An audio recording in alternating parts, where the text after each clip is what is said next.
République démocratique du Congo, d'avril 2014 à 26 mars 2020, jour après jour, la synergie Ukingo Wetu s'est engagée sans relâche dans un processus d'élaboration d'un édit portant protection des défenseurs des droits humains en province du Nord Kivu, en franchissant courageusement les différentes étapes de son parcours dans un contexte géopolitique et juridique qui ne protège pas les défenseurs des droits humains et les journalistes. Victimes de menaces multiformes, les défenseurs des droits humains ainsi que les journalistes traversent une triste réalité.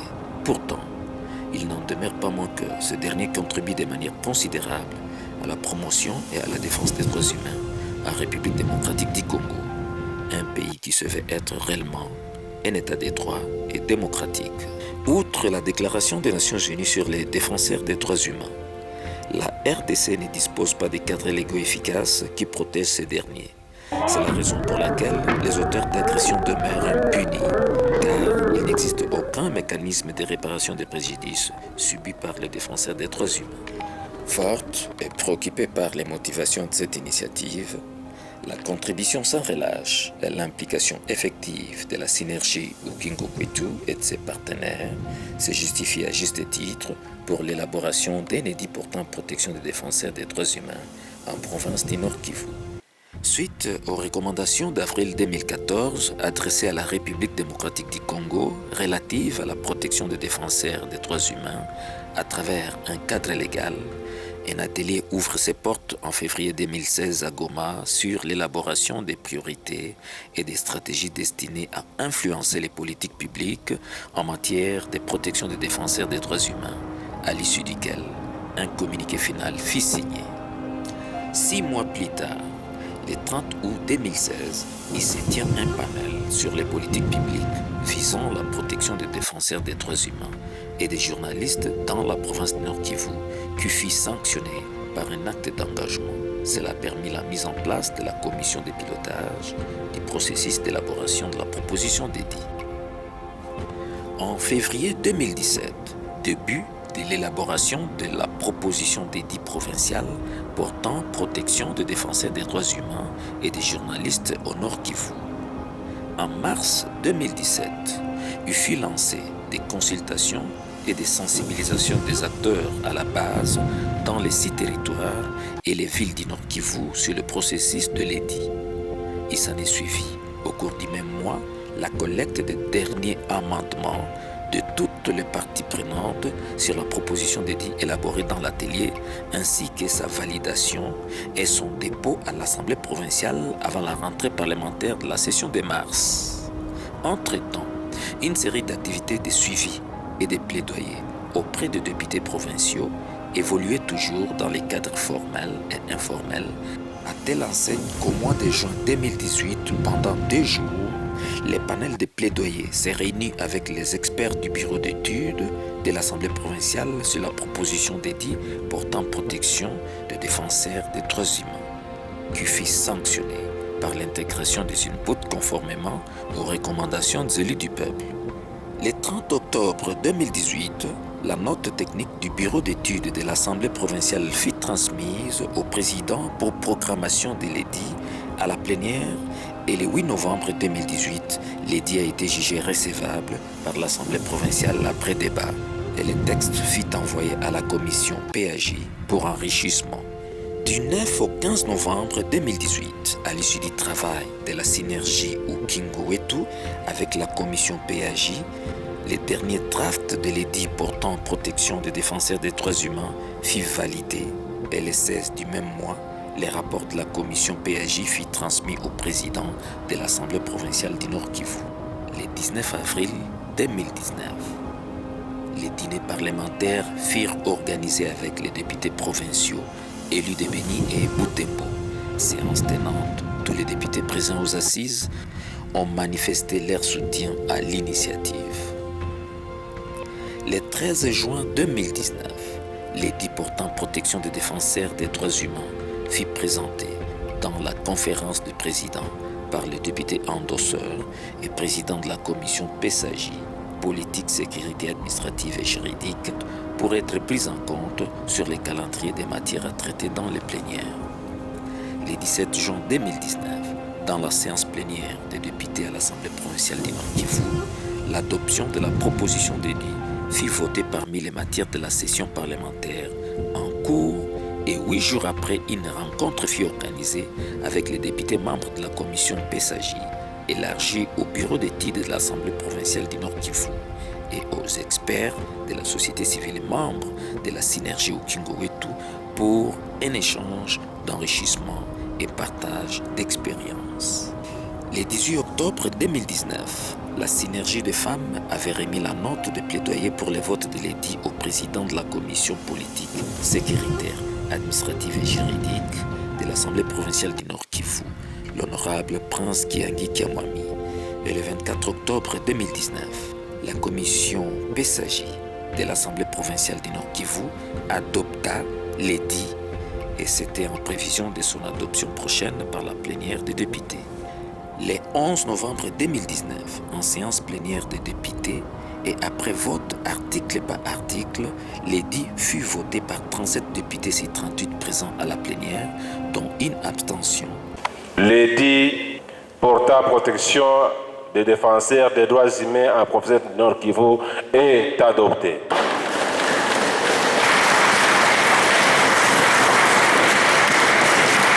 Et le 30 novembre 2019, ce fut la promulgation de l'édit par les gouverneurs de province du Nord Kivu. Et le 26 mars 2020, l'édit portant protection des défenseurs des droits humains en province du Nord Kivu fut enfin publié au bulletin officiel. En fait, l'édit d'abord pour nous c'est un instrument de consolation en tant que défenseur des droits humains. Et parmi ces articles, nous avons quelques spécificités. Et là, nous voyons directement les défenseurs environnementaux. Il y a un autre aspect qui est de la protection spécifique de la femme. Moi, en tant que femme, d'abord, c'est une joie que je veux exprimer parce que je sais que je suis protégée spécialement. Il y a aussi l'aspect des sanctions. Il y a des sanctions qui sont définies. En tout cas, nous remercions d'abord les députés pour l'adoption de cet édit parce que c'est depuis au fait, février 2016 que nous avions amorcé le processus de cet édit. Et c'était dans le cadre des politiques publiques en matière de protection des défenseurs des droits humains. Parce que tel que vous le savez, notre pays a des obligations au niveau international en matière de protection des défenseurs des droits de l'homme. Et il y a une recommandation qui ressort chaque fois lors des examens périodiques universels, demandant au gouvernement congolais de prendre des mesures en termes de loi pour la protection des défenseurs. Alors, dans le processus de cet édit, en tout cas, nous avons connu les hauts et les bas. Parce que, imaginez-vous, nous sommes en 2019, un processus débuté en 2015, c'est qu'il y a eu beaucoup de difficultés. Et parmi les difficultés, vous savez, comme nous venons à peine d'avoir des élections en 2018, et là, l'endosseur, par exemple, de cet édit n'était pas réélu. Et donc, c'est parmi les grandes difficultés que nous avons connues. Mais comment nous avons surmonté cela? Nous avons aussitôt la publication des résultats des élections récentes. Nous avons organisé un dîner parlementaire avec les nouveaux élus afin d'obtenir des nouveaux endosseurs. Heureusement, pendant le dîner parlementaire, plus de 8 députés s'étaient portés garant pour accompagner les processus dont vous voyez aujourd'hui les résultats. Pour rappel, en 2018, en date du 8 novembre, l'édit était jugé recevable au niveau de l'Assemblée provinciale. Mais comme nous étions dans la fièvre électorale, il était impossible que l'édit avance parce que tous les députés se précipitaient pour aller battre campagne. Maintenant qu'il y a une nouvelle législative, en tout cas, ils se sont mobilisés. Les députés ont travaillé d'arrache-pied, la commission PESAGI, le bureau d'études de l'Assemblée provinciale, les experts de la société civile, parmi les membres de la synergie Ukingo-Wetu et ses partenaires et d'autres acteurs de la société civile. Et c'est le résultat aujourd'hui parce que la mobilisation était vraiment très haut niveau et jusqu'à ce que tout le monde s'approprie les processus. Donc aujourd'hui nous avons les résultats, c'est-à-dire c'est 11 novembre 2019.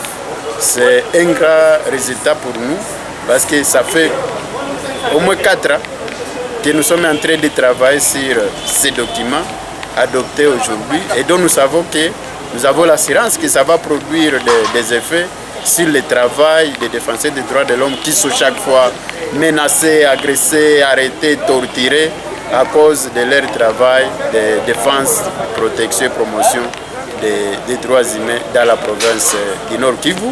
Et au même moment, le Nord Kivu fait déjà la fierté parce que c'est la deuxième province à avoir un cadre légal qui protège les défenseurs des droits de l'homme.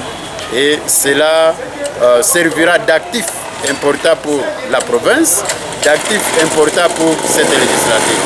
En fait, l'adoption par les députés de cet édit portant protection des défenseurs des droits humains vient effectivement répondre aux attentes des défenseurs des droits humains. Ça fait longtemps qu'on a vécu dans cette province. Nous avons toujours dénoncé des violations qui vont de violation à violation. Maintenant, avec l'adoption de cet édit, nous croyons que celui-ci vient répondre à l'attente des défenseurs des droits humains. En fait, la communauté des défenseurs des droits humains attendait avec soif l'adoption de cet édit qui vraiment était un besoin criant, un besoin portant dans la société congolaise en général, mais aussi particulièrement à la province du Nord Kivu. Depuis un temps, lorsque nous allons visiter les détenus à la prison, partout où les défenseurs sont menacés, on nous oppose toujours le fait qu'il n'y a pas un cadre légal qui protège les défenseurs des droits humains. C'est ainsi que nous pensons vraiment que ça c'est une occasion que les défenseurs des droits humains du Nord Kivu doivent capitaliser. Et je sais qu'ils sont maintenant là à l'IS. Alors c'est un sentiment de joie. Vraiment on est très joyeux et on est en joie de voir que l'édit vient d'être voté. Un édit tant entendu il y a beaucoup de temps qu'on attendait que cet édit soit voté. Un sentiment de joie de voir que les députés de cette législature ont compris qu'il fallait donner aux défenseurs des droits de l'homme un édit les protégeant. Et c'est vraiment une chose à encourager. Nous encourageons aussi tous les défenseurs des droits de l'homme de la province et même de tous les pays qui se sont impliqués pour que cet édit soit voté.